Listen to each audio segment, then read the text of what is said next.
to see that in your... Can you share a little bit at this point about the Lawyers Christian Fellowship? Before we sort of open the phone lines and before we deal with emails, if we can sort of set the scene, what is the Lawyers Christian Fellowship?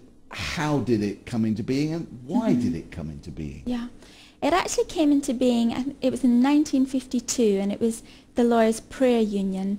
And so it's been going for a long time, and it became the Lawyers Christian Fellowship, and it's really a base for Christians who are lawyers to have fellowship together, but they're also outward facing, and they really see that they want to seek the Lord and His justice and His mercy. Yeah. And the lady that I worked for that I mentioned before, Andrea Michaela Williams, she worked with them from... she went to America in '95, and when she came back from there, she started working with the Lawyers Christian Fellowship, and she pioneered the public policy work. And that was really looking at what was happening in Parliament and what laws were being created. And in July of this year, the Lawyers Christian Fellowship released her to start a separate organisation called Christian Concern for Our Nation, which had been an activity of the Lawyers Christian Fellowship because it reached out to Christians that weren't lawyers but wanted to get involved in a political level.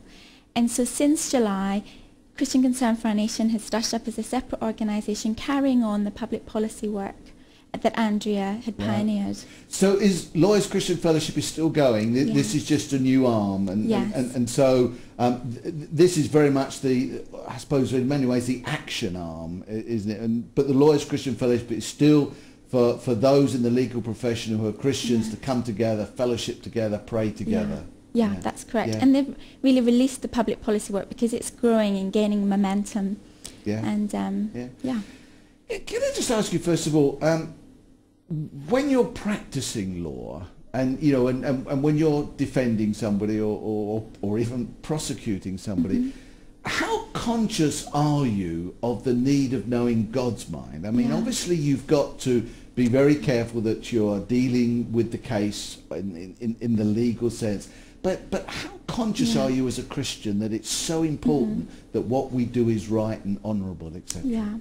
Well, my own experience was that I wasn't involved with criminal law. Right. I worked in corporate law, and I actually, when I was doing that work, I wasn't. I didn't have a personal relationship with Jesus. Oh, right. And I can speak about it from the great need to have Jesus. In fact, it was during that time there was a church just around the corner from my office where I used to work, and I started visiting there every lunchtime. Really? Every lunchtime that I could, because I knew there was this need in my life, because I'd be doing the work and it was so far from Jesus. Yeah.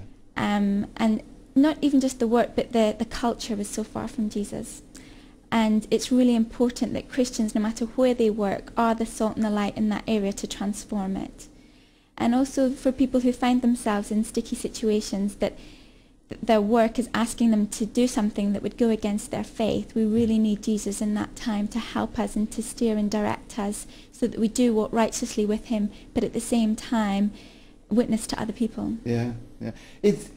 I think, I mean, every one of us, of course, is like that in whatever profession we're in, whatever work we do, is to share the Lord. But it seems to me that in such a situation like that, where, okay, maybe not, in the sense of a long prison sentence, but in the sense of corporate law, of dealing with issues and that could affect companies and could affect lives, it seems to me that there's a real pressure on Christians in the legal profession to really know the Lord and a very real experience day by day.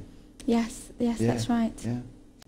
Simone, can you at this point tell us some of the things in the past that you've been involved with in taking action over, and are there any success stories? I'm sure there are some, but there also are probably some pretty depressing stories as well. But if you can share some of the success stories, some of the things that have happened as a result of Christians standing up and saying, and standing up for their faith. Yeah, that there are, stories of Christians standing up for their faith and people who have made a difference, and that there are also others that at the moment we might not see the fruit, but that's not to say that seeds haven't been sown and that there will be.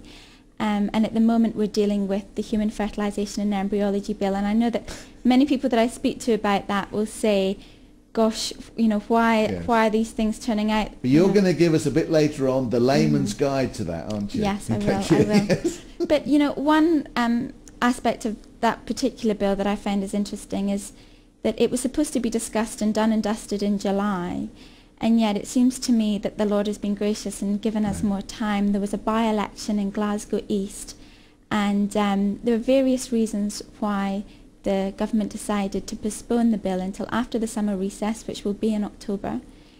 But one of those reasons was that the constituents in Glasgow East, many pro-life organisations got in touch with churches, and they got in touch with constituents telling them of the people, the candidates that were going to stand. It was a safe Labour seat.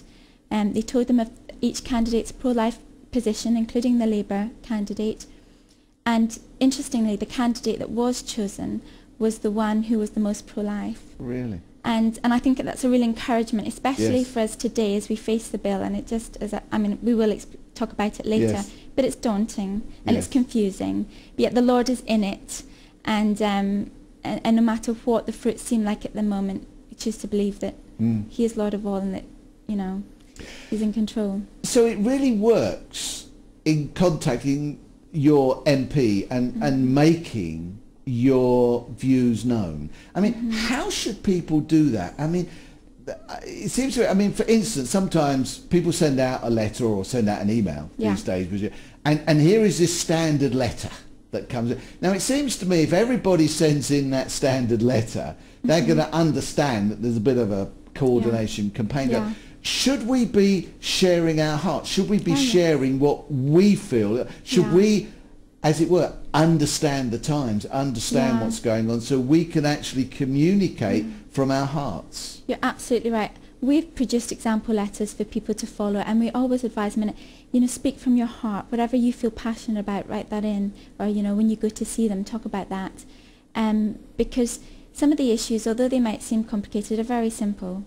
You know, are you for or against the termination of life, you know, in the womb? Or are you for and against, you know, it actually comes down to that, the creation of an embryo that's half human, half animal. It does come down to actually quite simple things that we can say, well, no, that's wrong. And then we can speak from the heart why we believe that that's wrong.